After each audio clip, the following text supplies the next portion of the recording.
নাগরাকাটায় ত্রাণ দিতে গিয়ে রক্তাক্ত হয়েছিলেন, আক্রান্ত হয়েছিলেন। বাড়ি ফিরলেন খগেন মুর্মু। আক্রান্ত হওয়ার 20 দিন পর মালদার বাড়িতে ফিরে এলেন বিজেপি সাংসদ। গতকাল রাতেই শিলিগুড়ির নেউচিয়া হাসপাতাল থেকে ছাড়া পান খগেন মুর্মু। শিলিগুড়ি থেকে সড়ক পথে বাড়ি ফিরেছেন মালদা উত্তরের বিজেপি সাংসদ। এখনও চোখে ঝাপসা দেখছেন, চোয়াল এবং দাঁতে ব্যথা রয়েছে, কথা বলা নিষেধ। তরল খাবারের পরামর্শ চিকিৎসকদের, জানিয়েছেন সাংসদের স্ত্রী। কিছুদিন বিশ্রামের পর তাকে দিল্লি এইমসে নিয়ে যাওয়া হবে, এমনই খবর পরিবার সূত্রে।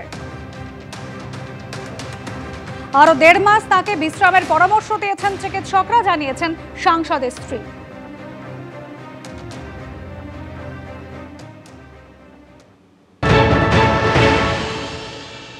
আজকে 20 দিনের পরে ফেরা হলো। কেমন আছেন এখন? একটু সামান্য কমেছে, এখনো ব্যথা আছেই। ওই চাওয়ালের এখানে তো ভাঙা আছে, ব্যথা আছে। চোখটাও ঠিক মতো দেখতে পাচ্ছে না, কম দেখছে। কথা বলতে বারণ আছে, 1.5 মাস কথা বলতে বারণ আছে। দিল্লি এমসে নিয়ে যাব। খাওয়া দাওয়া গুঁড়া করে দিতে হচ্ছে। কান্দি হাসপাতালে নার্সিং স্টাফেদের আক্রান্ত হওয়ার অভিযোগ, সেই ঘটনায় 4 জনকে গ্রেফতার করেছে পুলিশ। চিকিৎসায় গাফিলতির অভিযোগ তুলে নার্সিং স্টাফকে হেনস্থা করা হয়েছে বলে অভিযোগ।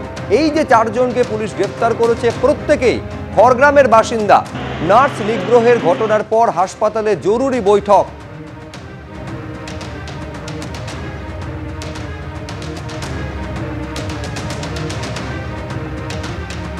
কান্দি হাসপাতালের ঘটনা, যেখানে নার্সিং স্টাফের আক্রান্ত হওয়ার অভিযোগ, সেই ঘটনায় যে 4 জনকে পুলিশ গ্রেফতার করেছে প্রত্যেকেই খড়গ্রামের বাসিন্দা বলে খবর পুলিশ সূত্রে। চিকিৎসায় গাফিলতির অভিযোগ তুলে নার্সিং স্টাফকে হেনস্থা করা হয় বলে অভিযোগ। সবসময় এইভাবেই রাশ ঢুকে যায় যে আমরা একটা পেশেন্ট এলো, তার সঙ্গে প্রায়োরিটি বুঝে খারাপ পেশেন্ট হলে 2-4 জন এলো, বা ভালো পেশেন্ট হলে 2 জন এলো, সেরকম নয়, সবাই আসে। এর জন্য আমরা খুবই নিরাপত্তাই ভুগি। এবং তবে আজকে কালকের এই ঘটনায় আমরা খুবই মর্মাহত, এবং মানে আরো বেশি নিরাপত্তা আমাদের মহিলারা কাজ করছে।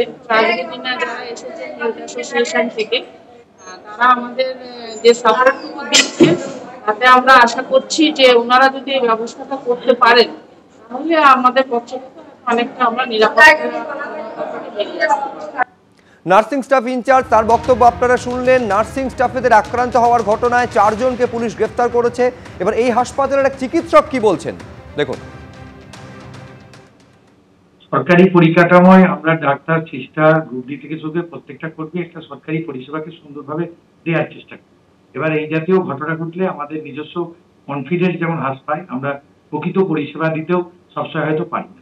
এবার সেই অনুসারে আমরা যথাযথ ব্যবস্থা নিয়েছি। এবার সেগুলো সমাধান হয়ে প্রকৃত দোষী অনুসন্ধান হলে আমরা নিরাপত্তাহীনতা থেকে কাটিয়ে উঠতে পারবো।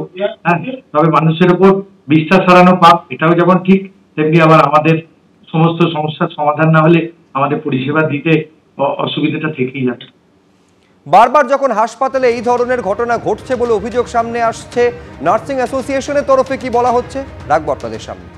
অন ডিউটি নার্স রোগীর বাড়ির লোকের দ্বারা নিগৃহীত।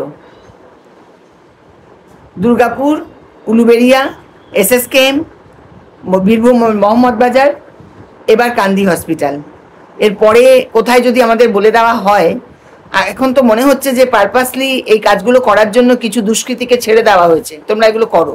তাহলে আমাদের জানিয়ে দিন এর পরেরটা কোথায়, দেখি আমরা মোকাবিলা করতে পারি কিনা।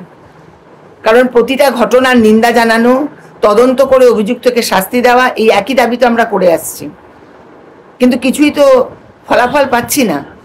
কাজের জায়গায়, কলেজে, স্কুলে, সেখানে নিরাপত্তা থাকবে, এটা কি খুব বেশি কিছু চাওয়া? অবিলম্বে এই পরিস্থিতির, এই পরিবেশটাকে পরিবর্তন করার চেষ্টা করুন যারা প্রশাসনের দায়িত্বে আছেন। মাননীয় মুখ্যমন্ত্রীকে হাত জোর করে বলছি, আপনি ন্যূনতম নিরাপত্তার ব্যবস্থাটা করুন। যেভাবে নেতা মন্ত্রীদের নিরাপত্তা লাগে, সেভাবে আমাদেরও নিরাপত্তা লাগে, যে যেখানে কাজ করছে কাজের জায়গায়। আর কোথাও নিরাপত্তা আমরা চাইছি না, সেটা দেওয়া সম্ভবও নয়, কেউ ভাবেও না। অন্তত যতক্ষণ কাজ চলবে, যতক্ষণ কাজটা করবে, সেখানে যেন নিরাপত্তা থাকে।